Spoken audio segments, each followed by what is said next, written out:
মারো। আরে জীবনে একবারই এমপি হিসাব লাগতো না, যে ইজ্জত সম্মান আপনারা মাধবপুর ফেসবুকে দিয়ে দেই। এই প্রথম ইন দা হিস্ট্রি আমার এমপি সাহেবের বেতন কত আপনারা জানতেন আগে? না। এই যে আমি যে 1,72,000 বেতন পাই মাসে, এটা আপনারা। সুপ্রিয় দর্শক শ্রোতা, আসসালামু আলাইকুম। দেশ এবং প্রবাসে, দূরে এবং কাছে, যে যেখান থেকে আমার এই ভিডিওটির সাথে সংযুক্ত হয়েছেন সকলকে আন্তরিক শুভেচ্ছা, অভিনন্দন। প্রিয় দর্শক শ্রোতা, শুরু থেকে তিনটি ভিডিও ক্লিপের অংশ দেখেছেন আপনারা। আজকে এই ভিডিও সম্বন্ধে কিছু কথা বলবো এবং কিছু আইডিয়া আপনাদেরকে দিয়ে নিতে চাই।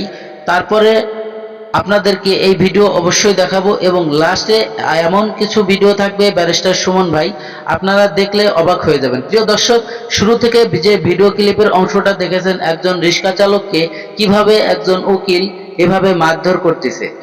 প্রিয় দর্শক, এই মহিলাকে অনেকবার নিষেধ করা হয়েছে, আপনারা ইতিমধ্যে দেখতেছেন যে অনেকবার করে অনেক লোকেই তাকে নিষেধ করছে, কিছুতেই সে থামছে না। আপনারা একটু ভাবতে পারেন, এই রিক্সা চালক, ওনার গায়ে কিন্তু অনেক শক্তি রয়েছে, আর উনি কিন্তু একজন পুরুষ লোক। তো একজন পুরুষ লোক যেহেতু একজন মহিলাকে মারতেছে না, সে তার ভিতরে এই মানবতাটা রয়ে গেছে। এই মহিলার মধ্যে কিন্তু সেই ধরনের একটু মানবতা নেই। প্রিয় দর্শক, আপনারা ইতিমধ্যে দেখতে পারতেছেন ব্যারিস্টার সুমন ভাই বলতেছে যে মারবই তো, মরতে চাই। কেন এই কথাগুলো বলছো? আজকের এই ভিডিওগুলো নিয়ে অবশ্যই আপনাদেরকে দেখাবো। আর আজকের এই ভিডিওটি যারা প্লে করেছেন দেখার জন্য সবাইকে অনুরোধ করব, পুরো ভিডিও কন্টিনিউ করবেন, তাহলে হয়তো আপনারা বুঝতে পারবেন যে ব্যারিস্টার সুমন ভাই কেন এই কথা বলেছে। সোনারঘাট মাধবপুরে যখন ব্যারিস্টার সুমন ভাই নতুন এমপি হয়ে এই এলাকায় উনি এমপি পরিচালনা চালাচ্ছিল, ঠিক তখনই এই ধরনের একটি মর্মান্তিক ঘটনা ঘটে, আর উনি একটি মিটিং এর মধ্যে এই কথাটা বলে। প্রিয় দর্শক, আমি বেশি কথা বাড়াবো না, চলুন আমরা সেই ভিডিওটি দেখি, যে ভিডিওতে ব্যারিস্টার সুমন ভাই এই কথাগুলো বলেছিল, আর এই উকিল হয়ে একজন রিক্সা চালককে কিভাবে মারধর করলো। চলুন আমরা সেই ভিডিও দেখি।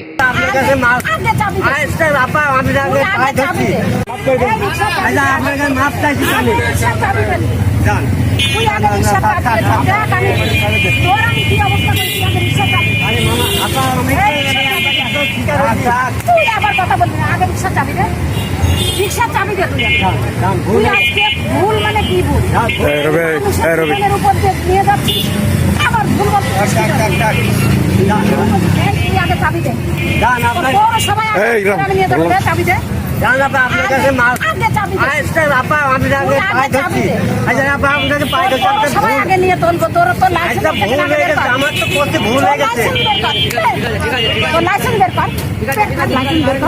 আপনি কোন আইনি মাস্টার? আপনি কোন আইনি মাস্টার?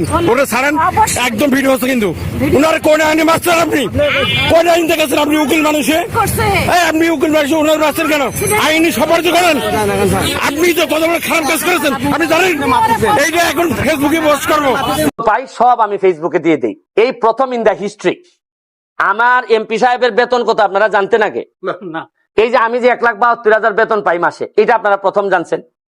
আমার এলাকায় 50 বছরের ইতিহাসে কোন এমপি বলেন নাই যে ঈদের সময় যে জননেত্রী শেখ হাসিনা যে কিছু উপহার পাঠান, শাড়ি, এখন 500-700 শাড়ি পাঠাইছেন উনি। তা এই এমপি সাহেব কি দেখছেন যে ঘরে ঘরে গিয়া কি কেউ শাড়ি দেয়? না। শাড়িটা কি করেন উনি? উনি বন্টন করে দেন যে সাবধান, কোন শাড়ি বিক্রি করা যাবে না, তুমি গরিব দেখে দেখে তুমি মানুষকে দিবা। এখন আমার যারা বন্টন করছেন এর মধ্যে একজন প্রতিনিধি, উনি আমার বন্ধুর বউ উনি গরিব বিবেচনায় দিয়ে দিচ্ছেন। এখন আমার বন্ধুর অবস্থা কি জানেন? 95 আমি মেট্রিক দিছি, যারাই 95 দিছে এরাই কয় বন্ধুকে আমার জড়াই ধরে। আমি কি না করতে পারবো? ভাই তুমি আমার বন্ধু না, আমি ফুটবল খেলি। ওই যে উনি একজন আছে 95, উনি যদি জড়াই ধরে বলে আমার বন্ধু, তা আপনারা তো রিপোর্ট করবেন যে একজন বন্ধুর সাথে দেখা। কিন্তু বন্ধু, আর এমন ভাবে সাংবাদিকরা রিপোর্ট করে যে ব্যারিস্টার সুমন বন্ধুর বউকে শাড়ি দিলেন, বোঝা যায় বন্ধুর বউর সাথে আমার সম্পর্ক।